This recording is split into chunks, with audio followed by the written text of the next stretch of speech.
Now, the way, though, you're filling in the gaps, even with ancient aliens, is you're imagining, right, with what you think is evidence, right, but no real proof. No real proof.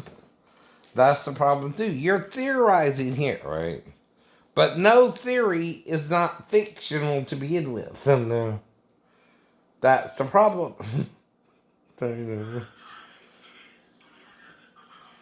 Now, Christians might call them aliens, right? Or angels, right? And why? They're from a different dimension as well.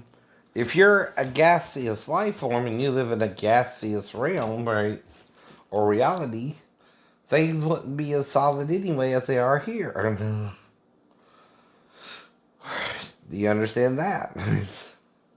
And again, right, we could be in them and not even know it. And they in us and not even know it. And yet they too might can become human, right? And interact with us and we not even know it was them either. See, if you become a human being, you gotta play by the same rules as every human being, right? That's the problem too. Even Jesus, when he would heal someone, they had to believe that the miracle would come forth, right? If they didn't, it didn't either. That's why I can walk on the injury too, right? I don't know why a three-story fall would do that to me because of the Ninja 3 denomination. I don't think it would be that bad. That's what that means, right? That looks worse to me than a three-story fall. I know it does. And unless, you're familiar with a bunch of people falling 3 stories to begin with, you don't always know the outcome. Now, all we know about the guy in the Bible who did fall from the third loft or out the window, kind of similarly, but wasn't trying to get into the window either, but kind of fell from it, right? Asleep, right? That means he was prone or something, or leaning against the window, just fell out. You don't even know if he landed flat on his head or on his feet, right? You don't even know how he landed, right? All you know is he fell from the window of the third story or loft, right? In the story. But again, I don't know. In modern language, that's how you would word it. This is Hebrew with English or Greek with Hebrew. Or Greek with English, right? And that's what I mean. Even the Greek they use has Hebrew interpretations in it, right? That's why they have different endings at the end of their words, because in the Hebrew there's different endings for the words too, right? Breast ain't simply breast, male or female. It can have different endings. But it could even be chazim, or whatever, for the male. Or chazot. Why? Zoth. Because, again, one indicates masculinity and one femininity, right? And it should also be shadoth, not shadim, right? Moses is just confusing you sometimes, ain't he? Right? He confuses me. You can't admit that? Then who are you making from instead of God into God? Moses. You shall not worship even Moses above God. But you are.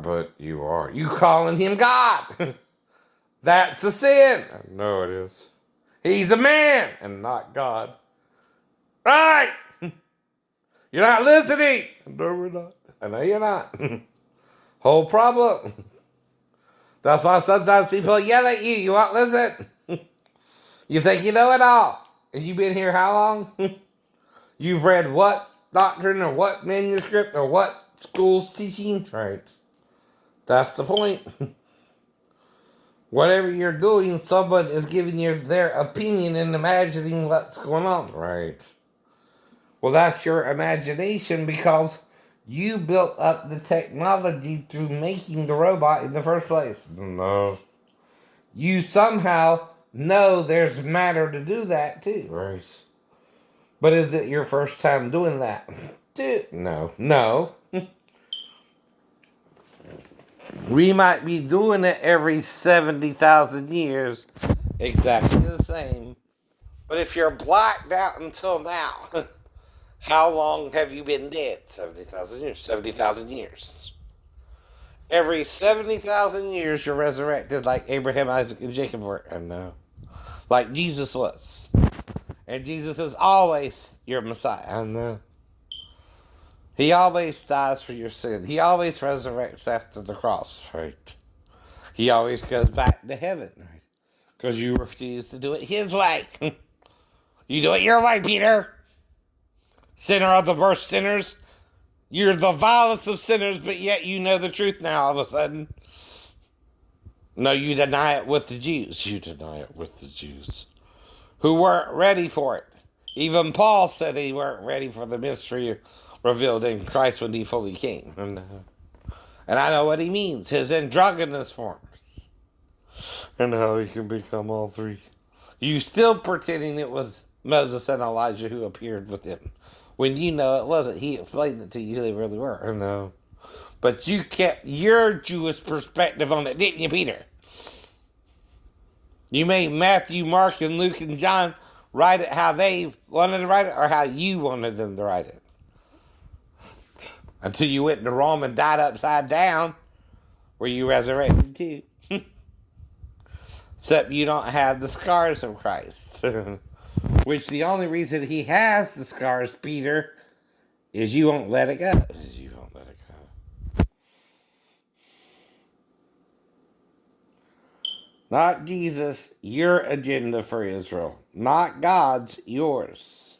Not what Satan wants for Israel either, because he wants to destroy you all. Mm-hmm. And is using your playing dumb the whole time to do it. Mm-hmm. No, I'm speaking like he's still here, right? His spirit is, even if his body ain't. You understand, right? This is the influence of one man, Peter Iscariot. Mm-hmm. I'm naming